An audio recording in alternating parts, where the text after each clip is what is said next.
नमस्कार मराठी अपडेट गुरु या यूट्यूब चॅनलवर मी ओमकार तुमचं स्वागत करतो. तर महिला व बाल विकास आयुक्तालय अंतर्गत जी भरती परीक्षा विविध पदांकरता घेण्यात येणार आहे, तर याचे वेळापत्रक प्रसिद्ध झालेले आहे. तर याच्यामध्ये 10 तारखेपासून परीक्षा होणार आहेत. तर तब्बल इथे पाहू शकता की 17 तारखेपर्यंत हे शेड्यूल चालणार आहे. तर याचे पाहू शकता की सगळ्यात महत्त्वाचं जे शेड्यूल आहे ते परीक्षा वीक्षा अधिकारी याच्यामध्ये पाहू शकता की याच्याकरता शेड्यूल 10 तारखेपासून आहे ते तब्बल 12 तारखेपर्यंत एवढ्या सगळ्या बॅचेस बहुतेकशा ज्या आहेत त्या परिवीक्षिका अधिकारी या कॅटेगरीसाठी आहेत. त्यामुळे सहजचं हॉल तिकीट देखील उपलब्ध झालेले आहे. तर हॉल तिकीट डाउनलोड करण्यासाठी सर्वप्रथम या लिंकवरती यायचं. लिंक आपल्या व्हिडिओच्या डिस्क्रिप्शन बॉक्समध्ये तुम्हाला मिळून जाईल. तर येथे तुमचा रजिस्ट्रेशन ID आणि पासवर्ड टाईप करायचा आहे आणि तुमचा रजिस्ट्रेशन ID मोबाईलवरती आलेला असेल तो टाईप करायचा आहे. तुमचा पासवर्ड टाईप करायचा आहे. येथील कॅप्चा टाईप करून लॉग इन या टॅबवर तुम्हाला क्लिक करायचं आहे. लॉग इन या टॅबवर क्लिक केल्यानंतर संपूर्ण डिटेल पाहायला मिळेल. क्लोज या टॅबवरती क्लिक करायचं आहे. तुम्हाला इथे पाहू शकता की हॉल तिकीट पाहायला मिळणार नाही आहे. हॉल तिकीट पाहण्यासाठी येथे अप्लाय पोस्ट या टॅबवर तुम्हाला क्लिक करायचं आहे. तर अशा प्रकारे अप्लाय पोस्ट या टॅबवरती क्लिक केल्यानंतर इथे डोळ्यासारखा ॲक्शन टॅब आहे, तर यावरती क्लिक करायचं आहे. यावरती क्लिक केल्यानंतर तुम्हाला पाहू शकता की जी पॉपअप विंडो आहे ती क्लोज करायची आहे आणि येथे तुम्हाला ॲप्लिकेशन डिटेल, पेमेंट स्लिप आणि ॲडमिट कार्ड अशा प्रकारचे ऑप्शन आल्याचे पाहायला मिळतील. तर ॲडमिट कार्ड या टॅबवरती क्लिक करून तुम्हाला पुन्हा ही एक विंडो तुमच्यासमोर ओपन होईल. खाली स्क्रोल डाऊन करून तुम्हाला तुमची परीक्षा कुठे आहे त्या सेंटरचं नाव येईल आणि त्यानंतर येथे पाहू शकता की आजची तारीख येणार आहे. तर ॲडमिट कार्ड डाउनलोड करण्यासाठी ॲडमिट कार्ड या टॅबवर क्लिक करायचं आहे.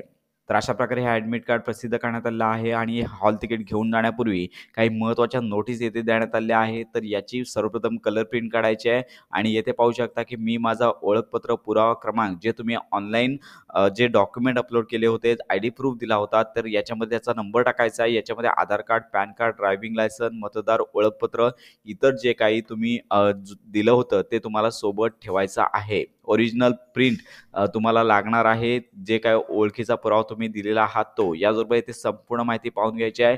याच्यामध्ये पाहू शकता की परीक्षेची वेळ, त्यानंतर परीक्षेचा जो सेंटर आहे येथे देण्यात आलेला आहे. याचबरोबर 1 तास तुमची ज्या दिवशी परीक्षा असेल त्याच्या अगोदर 1 तास वेळ असणार आहे रिपोर्टिंगचा. तसेच येथे महत्त्वाच्या नोंदी देखील देण्यात आलेल्या आहेत. तर लक्षात घ्या, आपण सांगितलं होतं तर हे हॉल तिकीट कलर प्रिंट काढून घ्यायचा आहे. याचबरोबर इतर कोणतेही उपकरण तुमच्यासोबत चालणार नाही आहे आणि येथे महत्त्वाची नोट देण्यात आली आहे. किमान 1 तास 30 मिनिटांपूर्वी उमेदवारांनी परीक्षा केंद्रावर उपस्थित राहावे. परीक्षा केंद्रात वेळेवर उपस्थित राहण्याची सर्व जबाबदारी उमेदवाराची राहणार आहे. विहित वेळेनंतर परीक्षा केंद्रावर दाखल होणाऱ्या उमेदवारांना कोणत्याही परिस्थितीत परीक्षा केंद्रात प्रवेश देण्यात येणार नाही, अशी नोंद देण्यात आलेली आहे. तर परीक्षा केंद्रावरती किमान 1.5 तास अगोदर तुम्हाला उपस्थित राहायचं आहे. तर अशा प्रकारे या प्रवेशपत्राचे 2 भाग आहेत. म्हणजेच पहिल्या भागामध्ये तुम्हाला संपूर्ण डिटेल आहे आणि दुसऱ्या भागामध्ये नोटीस देण्यात आलेल्या आहेत. तर संपूर्ण